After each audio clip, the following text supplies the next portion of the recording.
නවතම video නරඹන්න Siyatha TV subscribe කරන්න. නවතම video දැමූ සැනින් එසැනින් දැනගන්න බෙල් බටන් එක ක්ලික් කරන්න.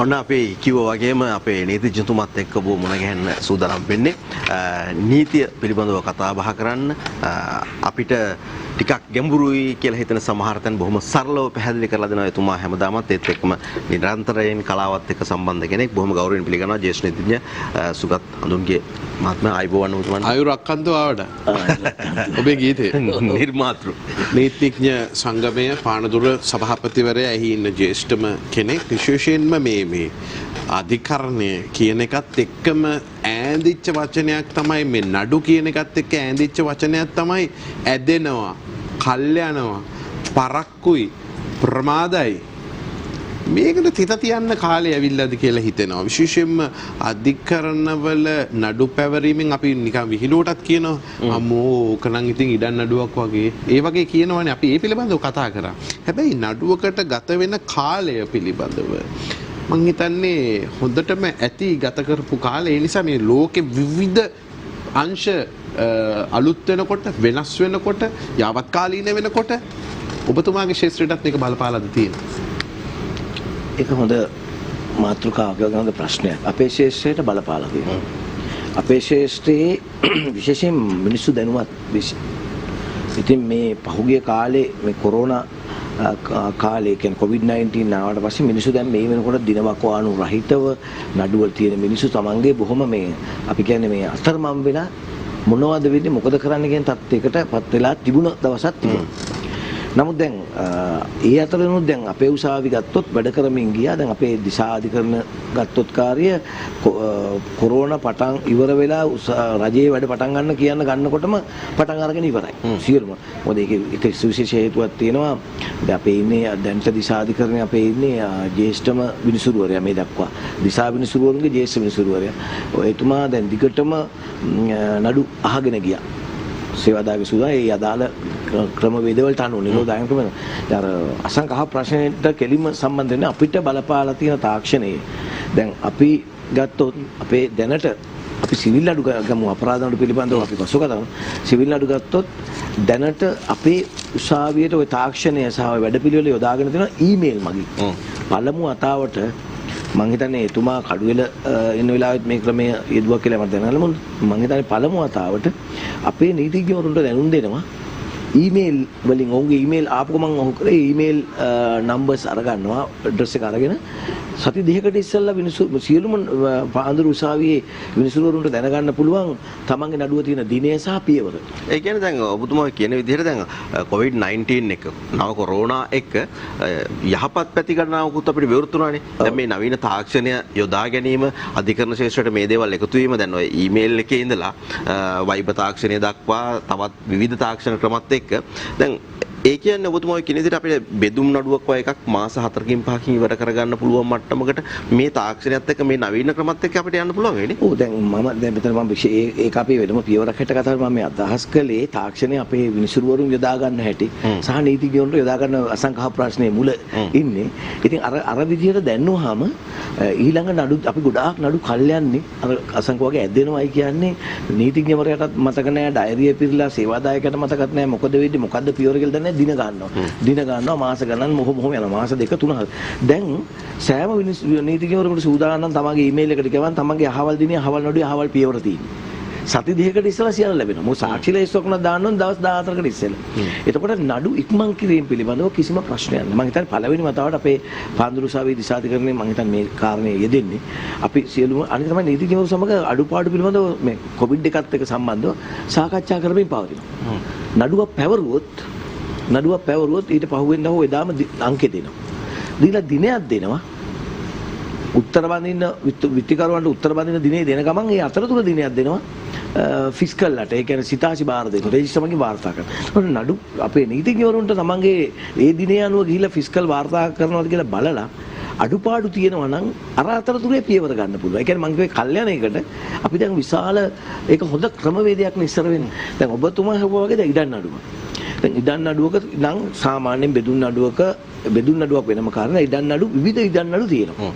ඔයකටත් ඕකම තමයි අදාළ වෙන්නේ. අද මම මගේ අපිටම මායි නිරවුල් කර ගැනීමට බෙදුම් සියලු අපිටම පැටිගිරියට අනුව සියලුම අයව පාර්ශවකරුවන් කළා අපි නඩුව දැම්මොත් අර වගේම දිනේ හම්බ වෙනවා ඉදිරියේ දිනේදී පියවර අරගෙන අන්තිමට ඒක අපි කියනවා පාර්ශවකරුවන් සිතාසි බාර දෙන්න කොමිෂන් ගන්න ඕන නම් එහෙම මැනුම් ගන්න ඕන නම් ටැලිස් පෙන්ඩන් ලියාපදිංචි කරන්න ඒ වගන්ති ඉල්ලන්න ඒ සියලු දෙයටම මාස දෙකක කාලයක් තුල ලැබෙනවා. උනන්දු වෙනවා නම් මම කියන්න ඕනේ තමන්ගේ නීතිඥවරයා ගේ උනන්දුව නම් අධිකරණ දැන් සූදානම් ඒවට උත්තර දෙන්න.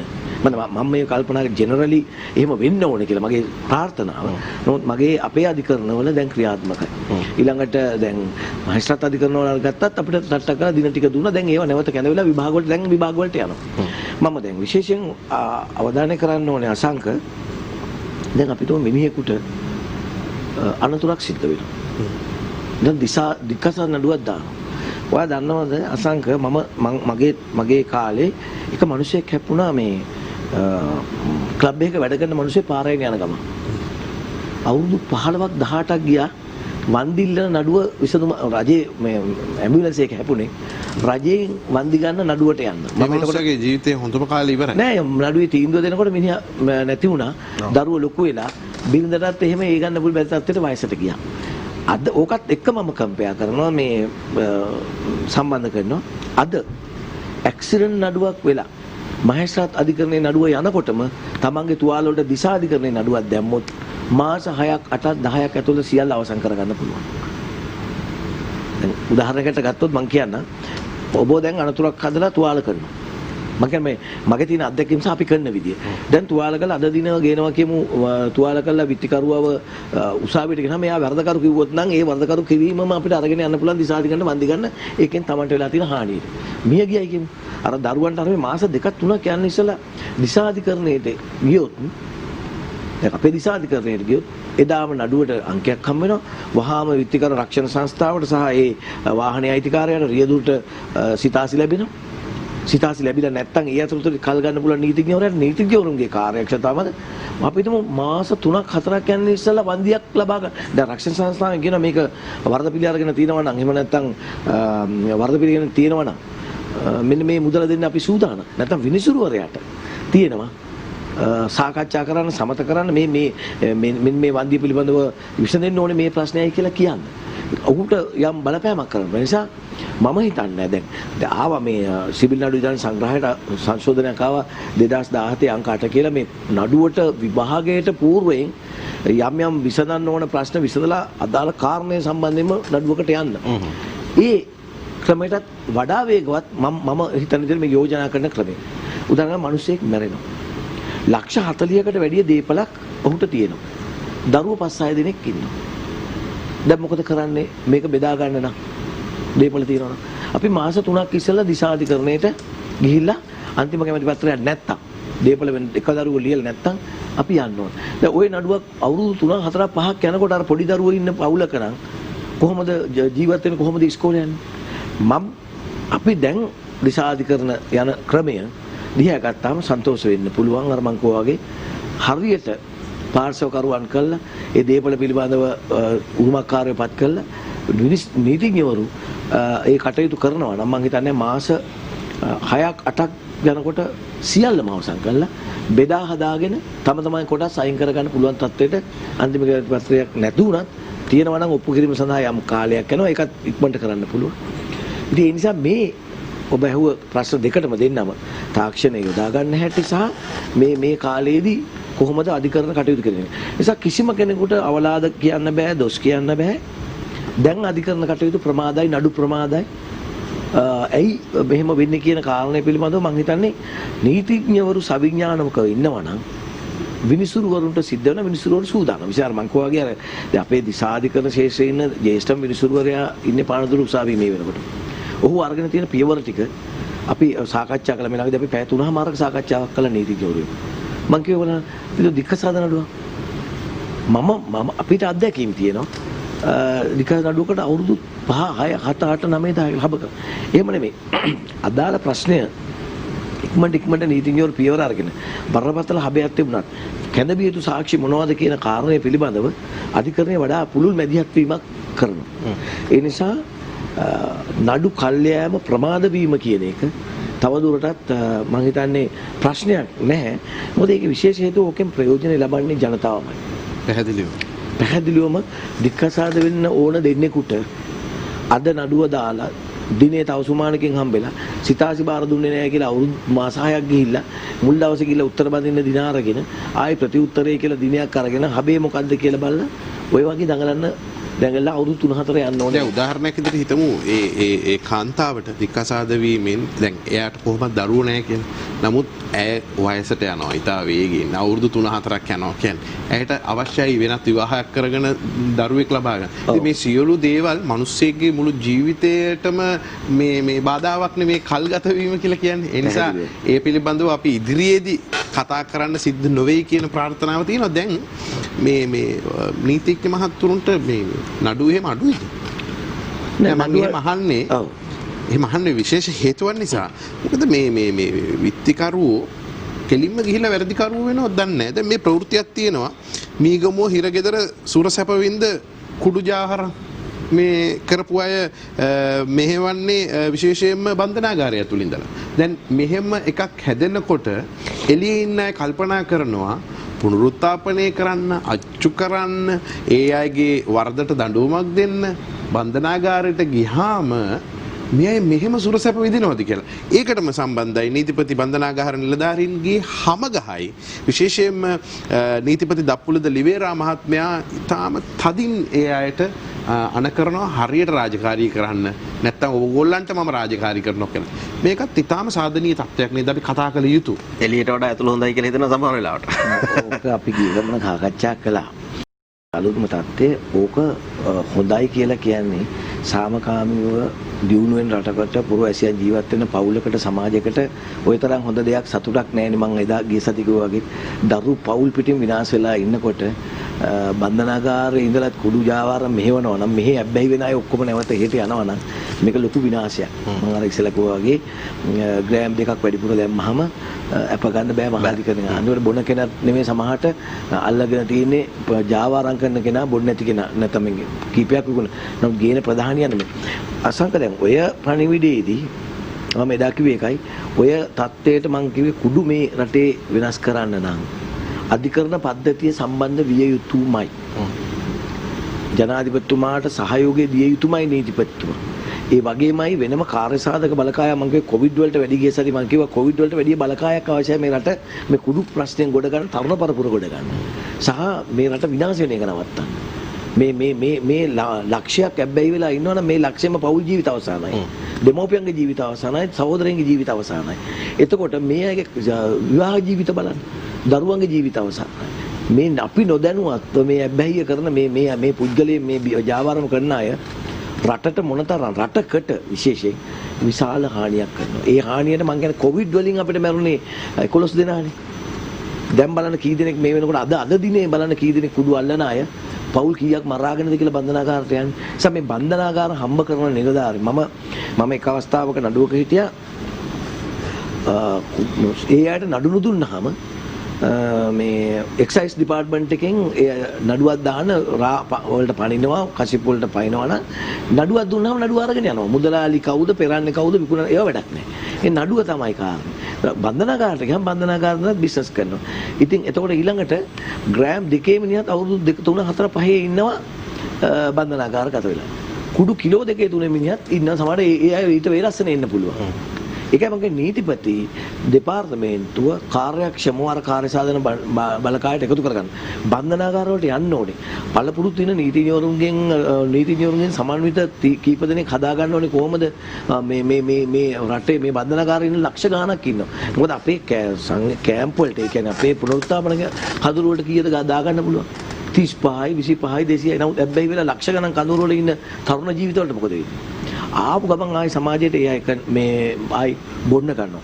ඒ නිසා බන්ධනාගාරයේ පොලිසිය විශේෂයෙන් පොලිසිය අර මම මේ පැහැදිලිව කියනවා වගේ පොලිසිය උදව් ලැබෙනවා නම් බිස්නස් කරන මිනිස්සයාට එතකොට බොන මිනිස්සයා ගැන කුමන කතාවද? බොන මිනිස්සයා හිරේ ඉන්නවා බිස්නස් කරන මිනිහ තව කී දෙනෙකුට පුරුදු කරනවා. දැන් පහුගිය සතියේ කොළඹ ආශ්‍රිත ඔය ඊටාම ඊටාම නාගරික වෙච්ච පරිසරයේ මේ වැඩ කරන කර්මාන්තශාලාවක තරුණයෝ දෙන්නෙක් යනවා කිසියම් මත්ද්‍රව්‍යයක් මිලදී ගන්න. ගිහිල්ලා එතනට එකවරම පොලිසියෙන් කඩාපනිනවා. මොකටද ආවේ කියලාම එයා කියනවා මේ තේ බොණ්ඩාව කෑම ගෙනියන්න ආවා කියලා තේරෙනවා මේකට ආවේ කියලා. ඔවුන් දෙන්න පොලිසියට අරගෙන යනවා. උසාවි ඉදිරිපත් කරනවා. හැබැයි ඒගොල්ලෝ ඇයි මෙතනට එන්නේ? මෙතන කවුද මේ වෙළඳාම කරන්නේ? මේක හොයාගන්න බැරිද? මේක තමයි ප්‍රශ්නේ. අසංක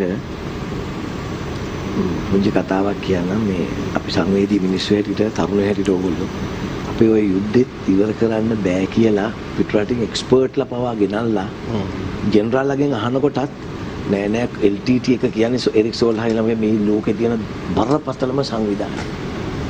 මම කියන්නේ හුවක නැතුව රටේ නීතිඥවරයෙක් හැටියට සවිඥානව ඉනගෙන හැටියට. ඒ වෙලාවෙත් ඒක අව탁සිරුවට ලක් කළා ඊට පහත් විදිහට ඒ පැත්ත ගත්තු අපේ හමුදාවට විරුද්ධව ඔත්තු දීලා පාරමික ලුතුන්ගලගේ ජෙනරාල්ලාව මරපු ගෝඨාභය මහත්තයලා ජෙනරාල් ෆොන්සේකාලා වගේ අයට බෝම්බ තියෙන මට්ටමටම ළඟට එන්න පුළුවන් විදිහට මිනිස්සු වැඩ කටයුතු කළා අපේ මිනිස්සු. ඒ නිසා මේ බෑ කියලා කරපු දේ 2009 මැයි 18 ඉවර කළා. හරි. එතකොට ඒ ටීම් එක තමයි ආයේ ඉන්නේ. මම කියන්නේ අපි දේශපාලනේ වැතද මේ කුඩුකාරයන්ව අල්ලන්න බ්‍රිගේඩිය කවුරුන්ද කිව්වා වගේ ඔක කරගන්න ජනාධිපතිතුමාට අවශ්‍ය ශක්තිය දෙන්න ටීම් එකක් අවශ්‍යයි. හරිද? අපි ඇතුළ හොඳ වෙන්න ඕන. අපි දේශපාලනේ පැත්තක දාලා පොඩ්ඩක් පැත්තකටලා හිතුවොත් මේ කුඩු වලින් වෙන සෙල්ලම අල්ලන්න ඕනම නම් නැති කරන්න ඕනම නම් ඔය ටීම් එකට අපි එකතු වුණොත් නැත්නම් ඔය ටීම් එකට අපි සහයෝගය දැක්වුවොත් හොඳ ටීම් එකක් හැදුවොත් ඔක එක සතියක් ඇතුළත පිස්සු වගේ දුවන්න ගනී බොන්නේ බැහි වෙච්ච මිනිස්සු. සහ අර රණවිරු ජයග්‍රහණයේ විදිහටම රටේ විරුවන් බවට පත් වෙනවා මේ කණ්ඩායම. මෙහෙමයි. මම හිතන්නේ යුද්ධයට වැඩිය බරපතල හානියක් මේ වෙනකොට රටට සිද්ධ වෙනවා කියලා ඕන. රජයේ සේවකයන් මග කියන්න ඕන මේ රටේ සියලු වනාන්තර පරිසර විනාශ වීම සම්බන්ධයෙන්. ඕන් නැති වුණා නම් මේ සාමාන්‍ය මිනිස්සුන්ට ටටක් ගාලා නඩු වෙනවා නැත්නම් කෝටි ගණන් ගෙවල් දොරවල්ද ගංගාවල මායින් වල දක්වා පඩිපෙළවල් ගෙවල් හදනවා. ඒවට නිහඬ වෙලා ඉනවා. මම දන්න අපේ පැත්තේ පති පහක් අයත් තියෙනවා. ඔය එකම මම කියනවා ජනාධිපතිතුමාට වහම්ම බලන්න කිසිදු අවසරයක් නැතුව පොකුරු වගේ කුඹුරු ගොඩ කරගෙන ගිහලා ගහන ගෙවල්. ඒවට කෝ මේ රජ නිලධාරි මං රජ නිලධාරිව ගත්තොත් පෙන්ෂන් වත් නොදී අස්කලා හිරේ අරින්න ඕනේ. ඕකේ කතාව නේ කියන්නේ බන්ධනාගාරයට බැරි නම් බන්ධනාගාරයේ වගකීම් දරලා කර ඉස්සර ඔහොම අරන් ගියේ නෑනේ. ඔහොම සැප පහසුකම් දෙන්න බෑනේ. කවුද මේවට උදව් කරන්නේ? ඒ ඔයගොල්ලන් හොයන එක මහා අමාරු වැඩක් නෙමෙයි. account check කරන්න ඕනේ නැහැ. සහෝදරයන්ගේ නෑදෑයන්ගේ account check කළා නම් මේගොල්ලන්ගේ ජීවත් වෙන විදිහ ගත්තාම රස්සාවට ආපු විදිහ ගත්තාම ඔක්කොම ලැබෙනවා. සියලු දේවල් ඕවා මේ විහිළු කතා. මේ සැප විදිහදී අහක බලන්න ගිහිල්ලා තියෙන නිලධාරියෙක්. බන්ධනාගාරය ඇතුලේ. ඒ සැප නිලධාරීන්ට නොලැබෙනවා නම් කොහොමද? මට මතකයි ගිය ගමන මගේ සාකච්ඡාවක මගේ ජේෂ්ඨ නීතිඥවරිය කිව්වා ඔහේ ඉඳලා පරිස්සමෙන් එන්නේ මේ කුඩුකාරයන්ට විරුද්ධව මෙහෙම කතා කරලා වෙඩි දෙයිද දන්නේ නැහැ. මම කිව්වේ මම කියන්නේ ඊට වැඩි එහා ගිය දෙයක්. කුඩුකාරයලා තේරුම් ගන්න ඕන දෙයක්. මේ ඔබලා විනාශ කරන්නේ රට. මේ විනාශ කරන්නේ ජාතිය. මේ නැති කරනවා මේක. මම කියන්නේ එක පිරිමි දරුවෙකුට අපි සමහර පවුල් බැඳලා බිරිඳ කසාද බැඳලා මාස 3ක් නැහැ. දරුවෝ නැහැ. කාන්තාව නන්නත්තාරේ. නමුත් එක දරුවෙක් නැහැ. මේ අයගේ අත්දැකී අත්වල හැකියාවක් නැහැ. ඊළඟට ත්‍රිවිලර් රැකියාවට බහිනවා ලක්ෂ 10ක් විතර ඉන්නවා.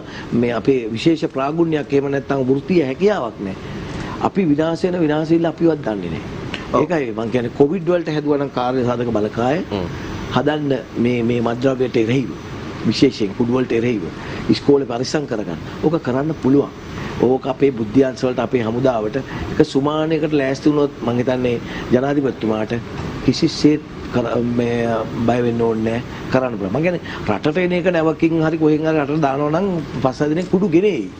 නමුත් මේ බොන අය විතරක් අල්ලලා පුනරුත්ථාපනය කරන්න දැම්මයි කියලා බොන අය හිරගත කළාය කියලා මේ ප්‍රශ්නේ ඉවර වෙන්නේ නැහැ. රට විනාශ වෙන එක අනිවාර්යයෙන්ම වෙනවා. දැන් ජ්‍යෙෂ්ඨ නීතිඥවරයෙක් විදිහට මේ රටේ පුරවැසියෙක් විදිහට තාත්තා කෙනෙක් විදිහට සමස්ත රටවැසියන්ට ජනතාවට අපිට තියෙන වගකීම ඔබතුමා කොහොමද පැහැදිලි කරන්නේ මේ වගේ ව්‍යසනයක් නවත්වා ගන්න අපිට මොනවද කරන්න පුළුවන් සමාජයේ පුරවැසියන් විදිහට? නෑ අපි මුලින්ම කියපු කාරණේ මම නීතිඥවරයෙක් හැටියට ඔබතුමාට කිව්වා වගේ අපිට නඩු පිළිබඳව මිනිස්සුන්ට සහනයක් දෙන්න කල්යාණයකට කරන් තියෙන්නේ කෑ ගහලා හරි රණ්ඩු කරලා හරි මිනිස්සුන්ට දැනුවත් කරන්න ඔබලට අසාධාරණයක් වුණා නම් වහාම එන්න කියලා මේ වහාම එන්න ඇවිල්ලා නීතියේ පිහිට පතන්න කියලා එක. ඒ සඳහා පියවර තියෙනවා. දෙවෙනි කාරණේ තමයි විශේෂයෙන්ම පුරවැසියෙක් හැටියට විත්‍ය හැටියට කාර්යයක් තිබුණත් ඒ කුඩු සම්බන්ධව නැත්නම් වෙන සමාජ අසාධාරණයන් පිළිබඳව යම් හඬක් නගන එක. තේරුණාද? ඊළඟ කාර්යය තමයි අපිට කරන්න බැරි නම් අපි මේ වගේ සත්කාර වලට ඇවිල්ලා හරි අපි දැනුවත් කරන්න මේ අහගෙන ඉන්න අයටවත් මේවෙන් පාඩමක් ඉගෙන ගන්න කියලා. ඒ නිසා අපිට පුළුවන් පුංචි උපකාරයක් හරි කරන්න ඒ කාරණේදී මම කිව්ව කාරණය තමයි අද අපි මාතෘකාව වුණේ නඩු කල් යන්න විදිහක් නැහැ. නඩු කල් යන්න ඉඩ දෙන්න එපා. තමන්ගේ නීතිඥවරයාට ලොකු වගකීමක් තියෙනවා. ඒකයි මම අපේ උසාවිවල වහාම සිස්ටම් දැන් වෙනස් වෙලා තියෙනවා. කොවිඩ් නිසා ඊට වැඩිය වෙනස් වෙලා තියෙනවා. ඒක ඉක්මන් කරගන්න. අප ගන්න උත්සාහ කරනවා නම් කාර්ය කුඩු වලට අහුවෙච්ච ළමයාව රස පරිශ වාර්තා වෙනකන් ඉන්න වර්ධ පිළිගෙන එළියට ගන්න. මේක කරන්න අරකයි. එතකොට අපි මේ කරන අඬනැගීමත් එක්ක මම කිය නීතිපති දෙපාර්තමේන්තුව බලන්න ඕන. මේ තරුණයාට මේ නීතිඥවරයා කියලා දෙන කතාව ඇත්තද? අපදීමේදී මොකද්ද මේ ගැන හොයලා බලන්න ඕනේ නැද්ද? අන්න විශේෂ ඉන්කුවරි ටීම් එකක් ඕනේ. පොලිසිය පරද්දලා මෙන්න මේ තරුණයාව මේ හිර කරලා තියෙන එකට මෙන්න මේ රිපෝට් එක දාලා අපදීම සම්බන්ධයෙන් මෙහෙම කියන්න කියලා කියන්නේ. මට තේරෙනවද? අන්න එහෙම කාරණාවක්. දැන් මොකද සමහර අවස්ථාවල මට පුළුවන්කම තිබුණා එක පුද්ගලයෙක් මං ගිය සතියේ කිව්වා අපේ පානදුර ප්‍රදේශයේ කොල්ලෙක්ගේ ත්‍රිවිලක පිටිපස්සට කුඩු අල්ලලා දාලා පුද්ගලික තරහකට එක පොලිස් නිලධාරියෙක් කටයුතු කළා. මම නඩුකාරතුමාට වාර්තා කළා. ඒකෙන් වාර්තාවක් ගෙන ගත්තා ASP කෙන් ඒ වෙලාවේ. එතකොට කිව්වා මේ වැටලන ගිය නිලධාරි මෙහෙම වටලා නැහැ.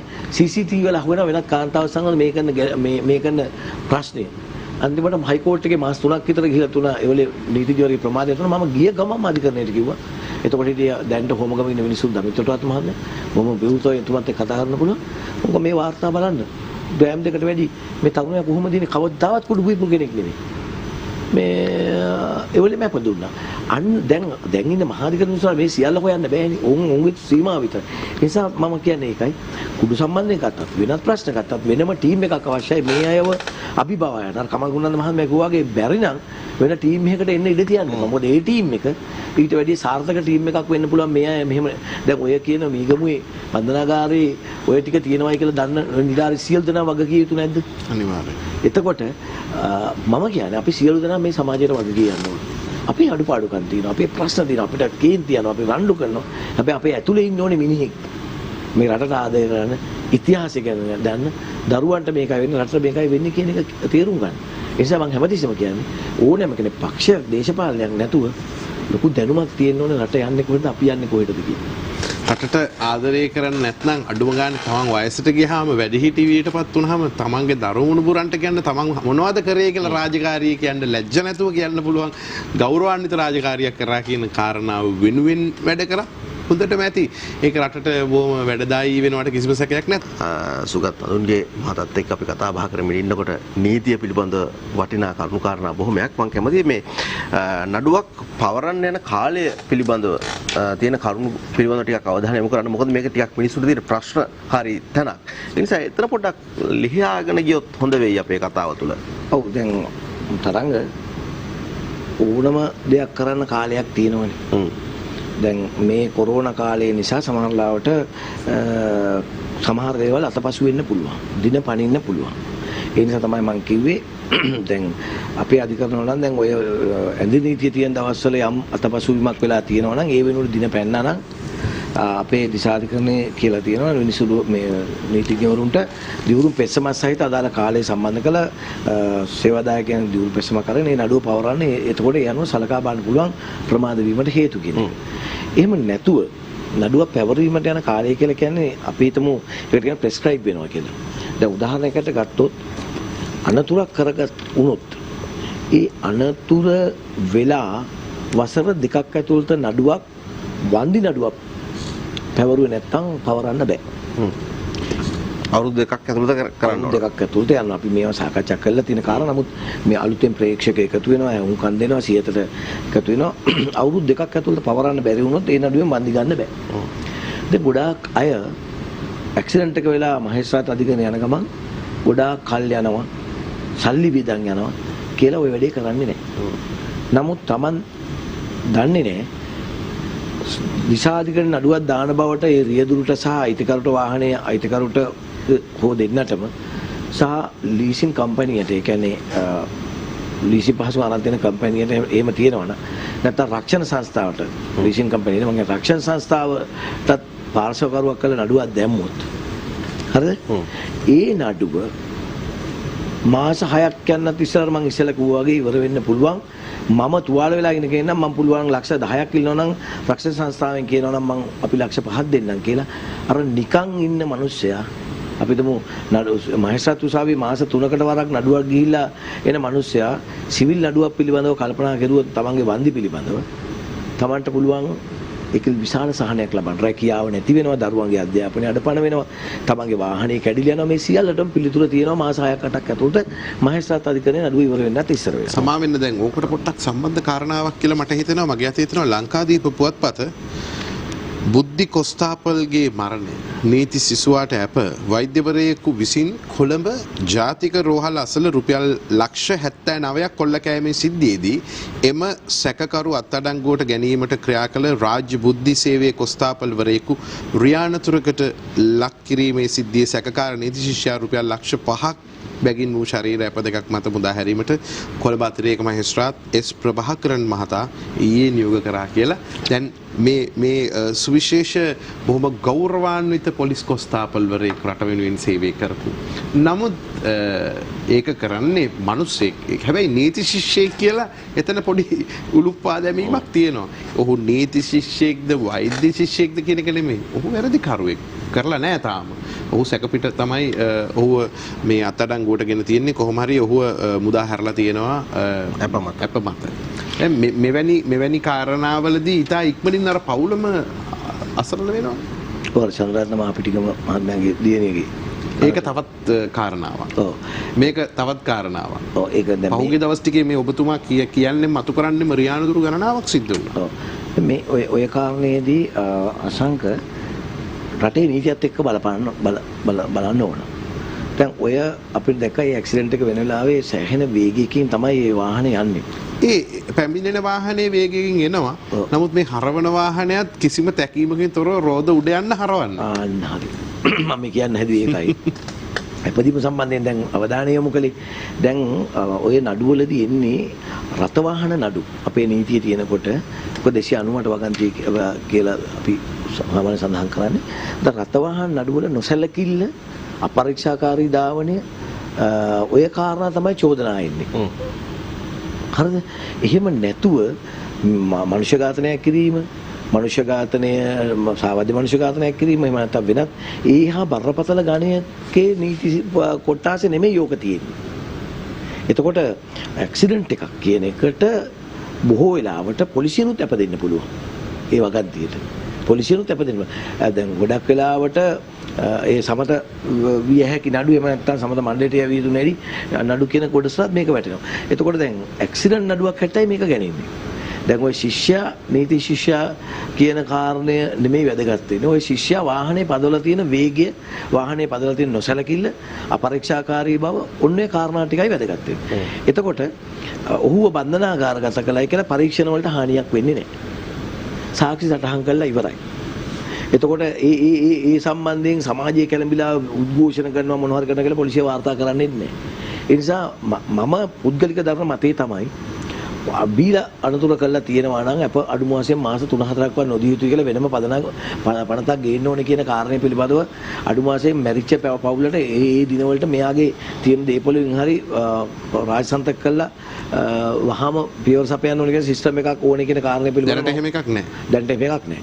නමුත් උපරිම ලක්ෂයයි වරදිකරුණත් දෙන්නේ මහේස්ත්‍රාත් අධිකරණය. ඒක තමයි සිවිල් අධිකරණයට යන්න වෙන්නේ. ඒ නිසා අපදීම සම්බන්ධ බොහොම ලිහිල් ප්‍රතිපත්තියක් තියෙනවා. සහ ඒවා යාවත් කාලින විය යුතුයි යනවා. අන්න ඒ කොටස යාවත් කාලින විය යුතුයි. මොකද අපි ඉස්සෙල්ලා කරන්නේ අර බීලා පාරේ අනතුරු සහිතව බීමත්ව පදින අයට 25000 දඩ ගහන්න ගත්තට පස්සේ වැඩි සෑහෙන අඩු වෙන්න ගත්තා. ඔව්. හරිනේ ඒක වාහනේට නගිනකොටම සල්ලි ලෑස්ති කරන්න යනවා. ඊළඟට ඔන්න ඔය කාරණේ. මොකද්ද?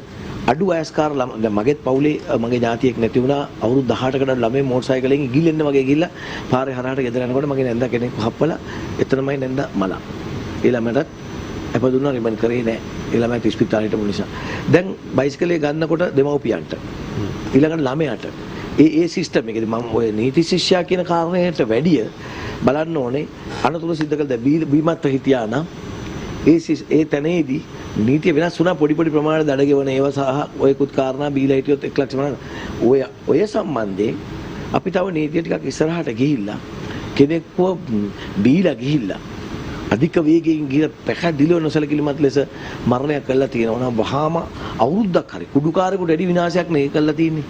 කුඩු බොන මිනිහෙකුට වැඩි අවුරුදු දෙකමාර කුඩු බොන්න තමන් විනාශ කරගන්න කුඩු බොන මිනිහට වැඩි විනාශයක් මේ කළා තියෙන්නේ. එතකොට මෙයාව අවුරුද්දක් හෝ දෙකක් හෝ අධික බන්ධනාගාරේ තියලා හරි එහෙම නැත්නම් වහාම ඌට සම්බන්ධිත දේපල හරි මොනවා හරි ඒක සම්බන්ධයෙන් තියලා දෙමව්පිය මේවට වක් කියනවා දෙපව්පියෝ වග කියනවා නම් ඒ අයට වහාම එන්න කියලා අධිකරණේ මුල් අවස්ථාවේම සමා වෙලා චුට්ටක් බලමු අපේ ජේෂ්ඨ නීතිඥතුමා අර නොසලකිලිමත් ලෙස අපි දැන් මම වාහනේ යනකොට මගේ අනතුරක් සිද්ධ වෙන්න පුළුවන්.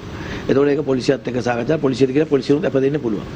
එතකොට දැන් බලන්න අනතුරක් සිදු දැන් ඔයතන ඔය අනතුරේදී ඔය ශිෂ්‍යයාට අපදීම පිළිබඳව විශාල හානියක් හැටියට කියන්නේ විශාල අපේ නීති සිස්ටම් එකේ හැටියට අපදීම වරදක් නෙවෙයි යම් දින ගානක් බන්ධනාගාරගත වෙලා තියුණා ඊට පස්සේ අපදිනවා. දැන් සමහර ලාවට අපි අධිකරණ යෝජනා කරනවා සමහර අනතුරු සිද්ධ වුණාම අපි ඒ වලම ලක්ෂ 3-4ක් දෙන්නම් අපිට අපදින්න මෙන්න මෙහෙමයි මේ අනතුරු සිද්ධ වුණේ අපේ නොසලකින නිසා නෙමෙයි කරත්තේ. රත්වාහන වැරදි වලදී ඔය පාර්ශවය හොයා බලලා ඔය පාර්ශවයට හොඳ පරීක්ෂණ ටීම් එකක් හොයලා බලලා ඔය අධික නොසලකිල්ලෙන් කරන මරණ කටයුතු මිනිමැරීමක් හා සමාන තත්ත්වයට පත් කරන නීතිමය වෙනසක් එන්න ඕන. නමුත් ඔතෙන්දී අපි පහුගිය කාලේ අපි දැක්කනේ රැමතිවරයෙක් පැදලත් මේ එතෙන්දී අපේ සාමාන්‍ය උසාවි වලත් ඔය රියදුරු පැද්දාම රියදුරට ලයිසන් නැත්නම් හෝ රක්ෂණය නැත්නම් ලයිසන් නැත්නම් අනතුරකදී මාරු කරනවා ටක් ගාලා වෙනත් රියදුරෙක්. එතකොට ඒකෙදී දෙපැත්තටම ප්‍රශ්නයක් තියෙනවා. අපේ පැත්ත කෑ ගහනවා අපේ පැද්දේ මෙයා නෙවෙයි කකුල කැඩුවේ මෙයා නෙවෙයි වෙනත් රියදුරෙක් කියලා. දැන් මහේස්ත්‍රාත් අධිකරණයේදී ඕක ඔප්පු කර ගන්නවා වෙනත් රියදුරෙක් කියලා ඔප්පු කරුව කාර්ය මෙයා නිදහස් වෙන්න පුළුවන්. අරයව ගෙනාලා නමුත් රක්ෂණයට ගියාම මොකද වෙන්නේ? රක්ෂණයෙන් වන්දි ගන්න බැරුව. එතකොට ගන්න වෙන්නේ පුද්ගලිකව රක්ෂණයෙන්. වන්දි ගන්න. මගේ පුද්ගලික දේපල වලින්. ඒ නිසා සංකීර්ණ යම් ප්‍රශ්න සම්බන්ධයෙන් තත්ත්වය. නමුත් ඔය කාරණේදී අපදීම නීත්‍යානුකූලයි. ඔව් දැන් ඔබතුමාගේ මේ ඔය කියන කාරණා වලට සමගාමීව නමුත් ටිකක් වෙනස් පැත්තකින් යම් ප්‍රශ්නයක් මට අසංග විසඳ ගන්න හිතෙනවා මේ වෙලාවේ මේ හිතවතුන් වෙනුවෙන්. විශේෂයෙන්ම දැන් මේ නීති වෙනස් වීම කියන කාරණාව කතා කරනකොට ඔබතුමාලා නීතිඥ සංගමයක් විදිහට මේ ශාස්ත්‍රයේ ඉන්න ජ්‍යෙෂ්ඨ නීතිඥයන් විදිහට වෘත්තිකයන් විදිහට මොන වගේ අදහසක්ද අපිට දෙන්න පුළුවන්කම තියෙන්නේ ලංකාව තුළ තියෙන මේ නීති රීති වෙනස් වීම වෙනුවෙන් යම් හඬක් නගන අවස්ථා තියෙනවද කොහොමද? ඔව් දැන් මෙහෙමයි. නීතිය පූර්ණ වශයෙන්ම උල්ලංඝනය කරමින් කටයුතු කරන අවස්ථාවල නීතිඥවරු නීති සංගමය මැදිහත් වෙන අවස්ථා ඕනතරම් තියෙනවා. යම් කාරණා නිර්ණායකයන් පවා දෙනවා. ඊට අමතරව යම් නීතිය වෙනස් කරන්න යනකොට අපේ නීතිඥ සංගමයේම මව් සංගමේ සභාපති ලේකම් සහ ඒ විධායක සභාවෙන් කමිටුපත් කරනවා මේ සම්බන්ධයෙන් සොයලා බලන අපේ නිර්දේශ ඉදිරිපත් කරන්න. ඉතින් මේ අවස්ථාවල ප්‍රාදේශික නීතිඥවරුන්ගෙනුත් ලබා ගන්නවා මේ අදහස් සහ නීතිඥ සංගම් වලිනුත් ලබා ගන්නවා අදහස් උදාස. ඒ නිසා අපි දායක වෙනවා. හැබැයි අපි යම් කාරණා පිළිබඳව විශේෂ ඉල්ලීම් කළාට ওই නීති හදන්නේ පාර්ලිමේන්තුවෙන්. සමහර පාර්ලිමේන්තුවේ ওই නීති හදන කීයෙන් කී දෙනාද ඔවා කියවන්නේ. කීයෙන් කී දෙනාද දන්නේ. එතකොට පාර්ලිමේන්තුවට අවසානයේ යන්නේ එතෙන්ට. ඒ නිසා මම කියේ මම නිතර කියන කතාව පාර්ලිමේන්තුවේ පාර්ලිමේන්තු මෙම්බර් කියලා කියන්නේ ලෝ මේකර්. නීති සාධන්න. එතනයි නීති අපි ඉන්නේ මෙහෙවන සහ අපි ඉන්නේ අධිකරණයට උදව් කරන්න. ඒ නිසා නීති හදන තැන තමයි පාර්ලිමේන්තුව. අපේ අය කොච්චර බුද්ධිමත්ව හිතලා ඒවට ඡන්දෙ දෙනවාද එහෙම අධ්‍යාපනය කරන අය යනවාද ඒ දැනුම පිළිබඳව ඉස්සර O level එක පාස් වෙන්න ඕනේ හොඳ දැනුම තියෙන මිනිස්සු පාර්ලිමේන්තුව නියෝජනය කළා හොඳට කියවන්න පුළුවන් අර මැකෝ කිව්වා වගේ එක අවස්ථාවක භාෂා දෙකක් තුනක් කතා කරන්න පුළුවන් තමන්ගේ මේ රටේ ඉතිහාසය සංස්කෘතිය පිළිබඳ හොඳ දැනුමක් තියෙන සවිඥානිකව ඉන්න ඉතිහාසය ගැන කතා කරොත් පොළොන්නරු යුගයේ මෙහෙමයි කෝට්ටේ යුගයේ මෙහෙමයි මහනුවර යුගයේ දඹදිව ඔන්න කතා කරනකොට අහවල් තන මුහුදු මහ විහාරෙ මෙන්න මෙච්චරයි ඇවිදලා තියෙන හැටි ඉතිහාස පරිසරයේ මේ විදිහට අලි අතුන් විනාශ කළොත් මෙන්න මෙහෙමයි එහෙම දේශපාලනඥයෝ දැනුමක් තියෙනවා ඒකට කියනවා මේ පරිශ්‍රය කියලා. ඔව් ඒකට මේ O level A level උසා මේවා යනවා නමුත් අද සමාජ විශ්වවිද්‍යාලය ඉගෙන ගත්තා. අද ඒක මම මේ අවසාන කියන්නේ නීති සංගමයෙන් අපි කටයුතු කරනවා අපි නීති සංගමයෙන් දායක වෙනවා නීති සංගමේ දායකට වැඩි ඕවා හදන්නේ සහ ඔය කියන්නේ සවිඥානිකව හදන්නේ පාර්ලිමේන්තුව. ඉතින් පාර්ලිමේන්තුවේ සිටිය යුත්තේ කවුද කියන එක එතකොට තීරණය කරන්නේ මහ ජනතාව. අවසානයේ මහ ජනතාව වගකිය යුතු ඒ තත්ත්වයට. නමුත් ඔබ ඇහුවේ බොහොම විද්වත් ප්‍රශ්නයක් නේ. සංගමයක් හැටියට ඔයගොල්ලෝ දායක වෙනවද කියන සංගමයක් හැටියට අපි දායක වෙනවා. අපි කෙටුම්පත් සකස් කරලා දෙනවා. අපේ යෝජනා ඉදිරිපත් කරනවා. ඒ සියල්ල මව් සංගමෙන් කරනවා. දැන් මේ සියලු කාරණා එක්ක අපේ ජීවිතය වෙනුවෙන් ප්‍රායෝගික නීතිය පිළිබඳවනේ අපි සාකච්ඡා කරන්න බොහෝ දීර්ඝ කාලයක් තිස්සේ මේ වැඩසටහන කරගෙන එනවා. ඔබතුමා උදෑසන අවදි වෙලා පානදුරේ ඉඳලා බණ්ඩාරගම ඉඳලා මේ මැදිරියට ඇවිල්ලා විශාල කැපකිරීමක් කරනවා. මේ කැපකිරීම තුළ ඔබතුමාගේ නීතියට එහා ගියපු බොහෝ දේවල් අපේ ජීවිතයට අපි එකතු කරගන්නවා. ඒ එකතු කරගන්නේ මේ නීතිය වෙනුවෙන්ම විතරක් නෙමෙයි. ඒව එකතු කරන්නේ අපේ ජීවිතයට. ජීවිතයට එකතු කරගත්ත ලස්සන දේවල් තියෙන ඔබතුමා කියවපු පොතපත් විශේෂයෙන්ම සාහිත්‍ය, ඉංග්‍රීසි සාහිත්‍ය, රුසියානු සාහිත්‍ය කියවපු කෙනෙක් විදිහට අර නෙක්ලස් වගේ ජීවිතයට පාඩමක් ගන්න පුළුවන් දෙයක් කියන්නකෝ මේ සත්‍යන්තයේ ඒක මෙනෙහි කරමින් ජීවිතය නිවැරදි මාර්ගයට දිශානතියට යොමු කරගන්න පුළුවන්කම ලැබෙන ඒ වගේ කතාවක්. සතියට අලුත් දෙයක් එකතු වෙයි අපේ ජීවිතේ. නෑ මම නම් පාට මතක් වෙන්නේ. නමුත් මට මෙහෙම දෙයක් මතක් වෙනවා. අර දොස්තෝස්කි මහත්මයා ලියලා තියෙන අපරාධය හා දඬුවම කියලා පොතක්. ඒ පොත අපේ රංජිත් ධර්මකීර්ති ආඩුවක්. ඒ පොතේ කොටස් 3ක් තියෙනවා. මම කල්පනා කරා ඒකේ අපරාධය දඬුවම ඒ කාන්තාවක් මරණයට ලක් වෙන ඒ තරුණයා මුළු ජීවිත කාලෙම විඳවන හැටි ඒ පොතේ ලස්සනට කියනවා. කන්න ගියත් බොන්න ගියත් ඒක දෙමව්පියන්ට බලපාන හැටි තමන්ගේ නංගි කෙනෙක් ඉන්න නංගිලා ගැන හිතන හැටි නංගි ගෙදර පවුල් අසරණ වෙන හැටි මෙයාගේ ජීවිතය විනාශ වෙන හැටි කරපු පුංචි අපරාධය. ඕක පුංචි අපරාධයක් කියන්නේ පුංචි ලොකු කම නෙමෙයි මම කියන්නේ. බොහොම දුරදිග හිතන ඒ තරුණයා නීති ශිෂ්‍යෙක්. මම එතකොට මම අදහස් කරේ මම යම් අපරාධයකට දායක වෙනවා නම් මම යම් අපරාධයක් කළා නම් මගේ මනස සදා කාලිකව මෙතෙන් දුක් විඳිනවා. ඒකේ පීඩාවටපත් වෙනවා. එතකොට ඒ වගේ මම ඒ අයට තාමත් දායක වෙමින් පවතිනවා නම් අපි දන්නේ දිට්ඨ ධම්ම වේදිනී කර්මය කියලා දෙයක් තියෙනවා කියලා මිනිස්සු මම නම් දැකලා නැහැ. ඔය කාර්යාවල යෙදෙන මිනිස්සු යහතින් හොඳින් ජීවත් වෙනවා දැකලා නැහැ මගේ ජීවිත කාලේ. ඒ නිසා මම නිතර ඉල්ලීමක් කරන්නේ අපි සියල්ල ਸਰව සම්පූර්ණ නොවුනට නිදහස් සරල මිනිස්සු හැටියට අර මාලේ කතාවේ කියනවා වගේ ලොකු දේවල් අනුගමනය කරන්න අනුකරණය කරන්න යන්නේ නැතුව කුහක වැඩ කරන්න නැතුව ජීවත් වෙන මාර්ගය ජීවත් සරල මිනිහෙක්ට ජීවත් වෙන්න පුළුවන්. thinking capacity එක හරි විශාලයි. නමුත් සරල ජීවිතයකට යන්න පුළුවන් නම් ඒක හරි හොඳයි. මොකද අපිට හෝචිමින් වගේ වියට්නාම් යුද්ධය ජයග්‍රහණය කරපු හෝචිමින් මහත්මයා එකපාරක් හොයනකොට කොහෙද ඈත ප්‍රදේශයේ කුඹරක වැඩ කරමින් ඉඳලා තියෙනවා. ඊළඟට මහත්මා ගාන්ධි ඔක්ස්ෆර්ඩ් මේ සියලු ඉගෙනගෙන මහත්මා ගාන්ධිතුමා අවසානයේ මේ සරල ජීවිතය කියලා කියන්නේ අඳින ඇඳුම පවා වෙනස් කර මට්ටමටපත්. සමහර රටවල ජනාධිපතිවරු එහෙමත් Tamanගේ සඳය කාලේ එහෙම ගත කරනවා අපි දැකලා තියෙනවා. ඒ නිසා ගාන්ධිතුමා කියනවා සත්‍ය සරලයි. සත්‍ය සරලයි. ඔව්. ඉතාම සරලයි. ඒ කියන්නේ මම හිතන්නේ මිනිස්සුන්ට ඒ සරල බව දැන් උතන වෙලා තියෙන්නේ අපි අනිකා පරයන්න උත්සාහ කරනවා මේ බහුභාණ්ඩික ලෝකේ. කොහෙද නවතින්නේ එතකොට? උතන නවතින්නේ. එතන මගේ දරුවාට නිතරම කියන්නේ ගෙදර ඉන්නකොටම හල්ලපු ගෙදර මිනිස්සයාගේ දරුවාව පරාද කරපන් කියලා. මගේ දරුවාට නිතරම කියන්නේ කොහොම හරි සල්ලි හම්බ කරපන්. ඒක නැති වුණාම ඉච්ඡා බංගත්වයටපත් වෙනවා. එතකොට ඒ කියන්නේ සමන් කඩා වැටෙනවා. ඒතකොට දරුවාව මොන වෙනත් කාරණා.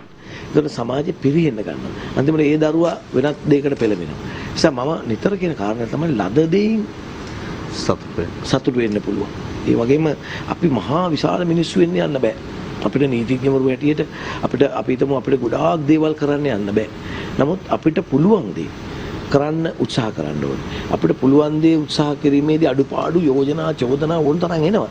හැබැයි අපි ඒක අමතක කරලා දැම්මොත් බරපතල හානියක් නැතුව රාත්‍රියේ නිින්දට ගිහිල්ලා උදේ නැගිටින්න පුළුවන්.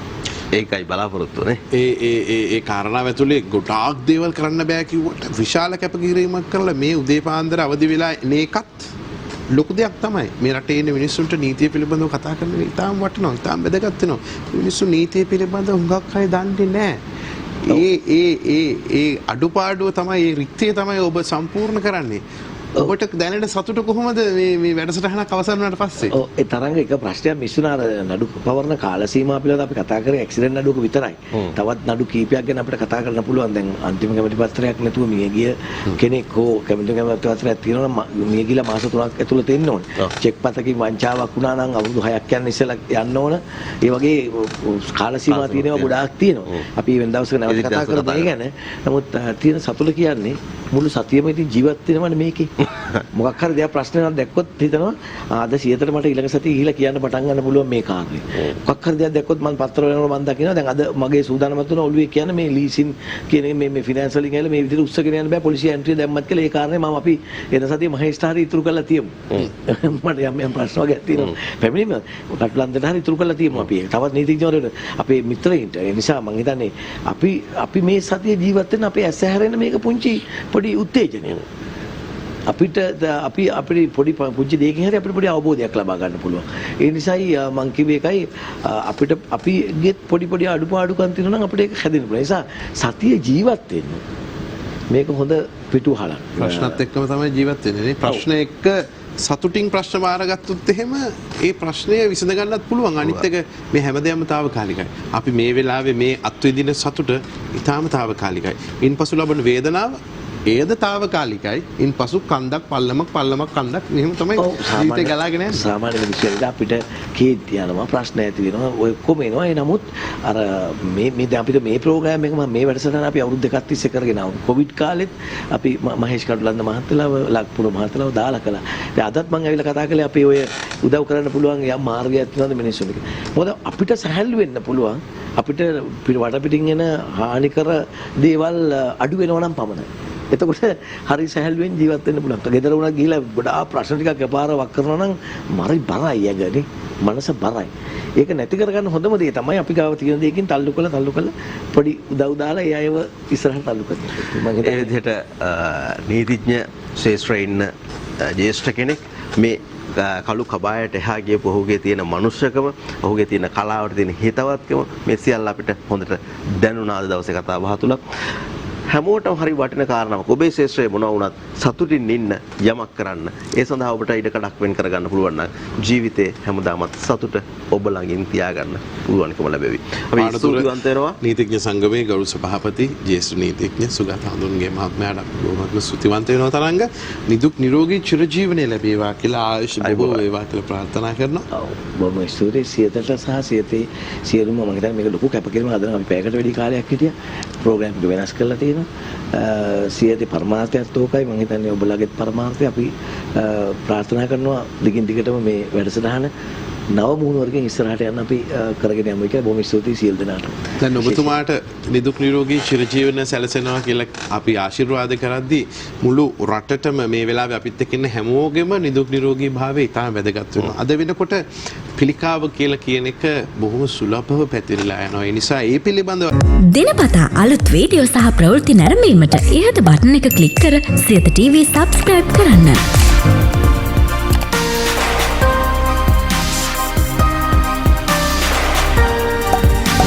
වීඩියෝ ගැන මුලින්ම දැනගන්න මෙම සීනුව ක්ලික් කරන්න.